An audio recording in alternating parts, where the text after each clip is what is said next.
I just wanted to say something before I move on. See, you guys are in your, at the threshold of the dreams that you want to achieve. Please sit down, it's going to be slightly longer. And you guys are going to actually determine how the environment around you is going to progress along with you. You must know that at no point in your life is something impossible. At no point. You could be in a place, you could be born and brought up in a place like Bihar, like I have done, and be a big enough star to come and talk to people in Coimbatore as a star. Or you could be in the industry like the Tamil and Telugu industry and be known as the most exciting director. Rajamouli suddenly decides that he can make a film which is, if not better, but at par with Hollywood. And he does that staying in India, and he hits the ball right out of the park. He becomes historic in just that one moment. There is a huge lesson to be learned on things like that. Everybody keeps saying success is when the right opportunity meets the right preparation, right? So you can't have the right preparation by being the engineer that you want to be, and you keep looking out for that right opportunity. But what makes the right opportunity and the right preparation come together? When does that synergy happen for you to be prepared for it? Because like they say, if you're prepared but you don't get the opportunity, it's useless. If you have the opportunity, you're not prepared, it's not useless. But they have to meet at a point, right? And that meeting happens because you will it to happen, because you want it so badly to happen. I could be walking down any street, I could be anybody, but why did that one director come and meet me and wanted me to act in that television serial? If you look at every next step in my career, I have never prepared for it. I have never imagined that this could happen. I never imagined that Mani Ratnam will call me. How would Mani Ratnam know about a guy who's doing a television series in Bombay without even seeing one episode of mine? So let's come back to that one point that happens, the synergy that happens between the right opportunity and the right preparation. And that happens when you have what is called situational awareness. So let me tell you a little bit about situational awareness. Situational awareness is when, as in the army, they say you're completely aware of what is happening around you at all times. So, as I was saying, the situational awareness happens when you're completely aware of everything that is going around you at all times. And you should be able to do that. When we are in the army, and if you're walking down the ground, parade ground, anybody who's involved with the defense will know what I'm saying is the truth. And if there's an officer walking away from the other side of the ground, you have to stop and salute him and say, Ram Ram Sarji, or whatever is a call of the unit. If you don't, they'll give you a brick in your hand and you have to shave with that brick. So, thank you, that's awesome. So, the situational awareness is because you should know when the enemy is around you or when there is danger around you. You know how that is taught to you from when you're a child? That's taught to you in the form of good manners, in the form of being courteous. So when you say a good morning, or you're saying a good afternoon, or you're looking around and helping a teacher who's carrying a book and being aware that she needs help, or you're watching around and stepping over a drain and not tripping on yourself, you should know that you're fairly evolved in the art of situational awareness. That's why people insist on teaching children good manners.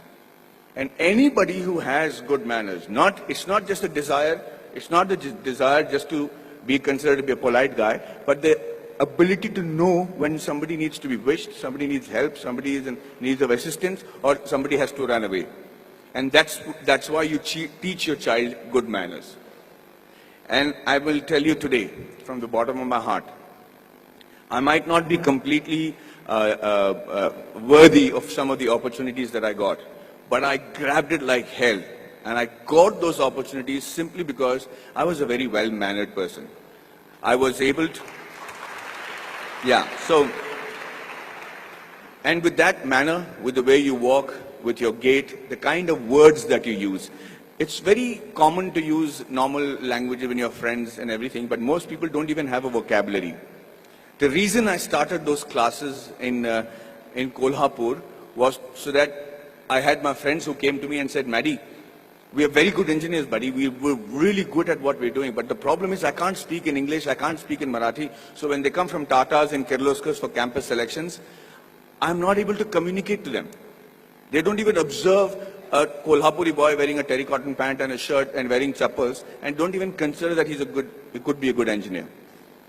So when I said the fault lies with you guys, he says, you have to break the clutter. Nobody's going to come and say, hey, you know what, maybe you're a good engineer, let me give you a shot. You have to be noticed in that very first instant. And for two reasons. One is that either you should know what is a good profession for you. If you're not able to make an impression, then quickly change it.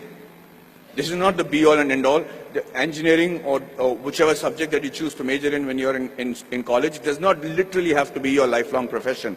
But give it a shot. At least know if that is a profession that you really want to pursue and excel in, because that's the only way you'll survive, is if you excel in it. If you excel in it to such an extent that you think, sleep, dream, eat, breathe that particular job. And I do that with acting. And I'm telling you, I do not know what else. I would have been a really bad soldier because I think I'm a really good actor. I'm involved completely, 100% of the time. I'm doing research. If I have free time, I'm going to YouTube and finding out what is a different method of acting. I just do that with a passion. If you're not doing that for your profession, know that you're in a secondary profession. Know that you're doing something which the Lord has not made you to achieve glory in. So you have to give it that shot. Now, what I'm trying to tell you is that Kolhapuri friends of mine who then came to me and I said, okay, let's try and see if we can change that. So at 5 o'clock in the morning, they would come to my room, we'll go to the terrace, and I started teaching them how to present themselves in the interview. Things that I had the good fortune of doing because I had many interviews and many group discussions to attend. And then I started with basic things on how to shake hands, how to look somebody in the eye and speak. How do you introduce yourself? How do you shake hands with a lady as opposed to a man? How do you speak on a phone? What is dining table etiquettes? What's telephone etiquettes? When do you use a shrimp fork or a salad fork or people might think I don't require that. I'm never going to work on those things. I'm doing my father's business. But you never know. That is the preparation that you make to make that quantum leap in your careers.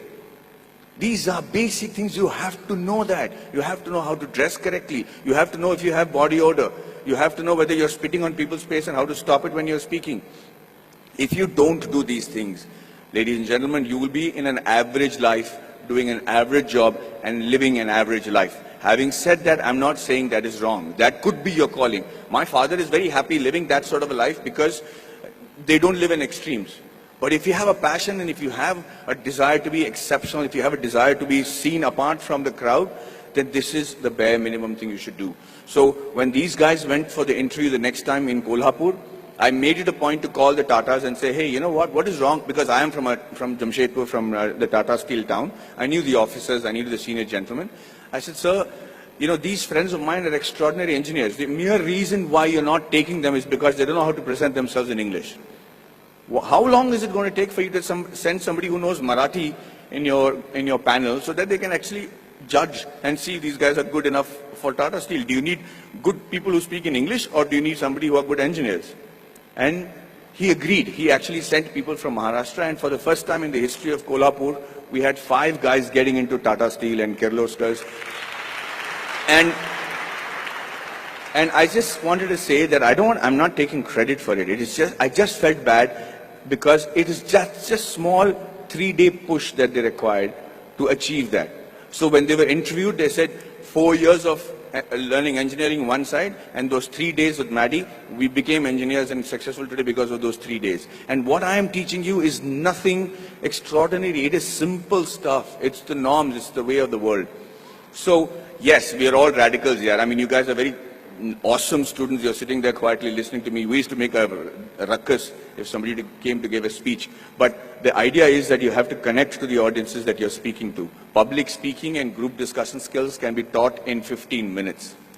I used to challenge my students that I should say, I will hold each and every one of your attention for 15 minutes because I will say such relevant stuff that you will be forced to pay attention to me.